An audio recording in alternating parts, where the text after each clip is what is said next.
In today's video, I am going to teach you how to create a form in Constant Contact and integrate in WordPress website. Start by logging into your Constant Contact account and going to the main dashboard. From here, look for the Channels area in the navigation. Channels is where Constant Contact organizes tools that connect you with your audience, including email, social, and sign-up options. In Channels, click on Sign Up Forms.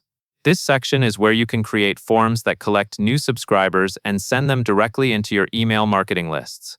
Once you are on the Sign Up Forms page, click Create Sign Up Form. Constant Contact will ask you to choose a form type, and this choice matters because it changes how the form appears on your website. If you want the form to sit inside a page, like in a footer or a contact section, choose an inline form. If you want the form to appear automatically after a certain amount of time, choose a pop-up form.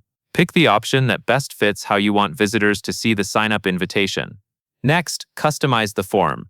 Focus on the content first, such as the title and description, since these are what convince visitors to subscribe.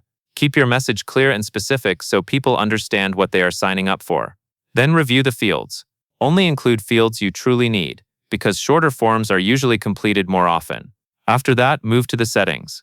Adjust timing if you selected a pop-up, and make sure the form is set to display properly on the devices you care about most, especially mobile. Now choose the email list where new signups will be added. This step is important for organization, because it determines which audience segment these contacts will join and what emails they may receive later. When everything looks correct, click Publish. Constant Contact will generate what you need, such as an embed code for inline forms or a link or installation option depending on the form type. Finally, copy the provided code or link and paste it into your WordPress site in the appropriate place.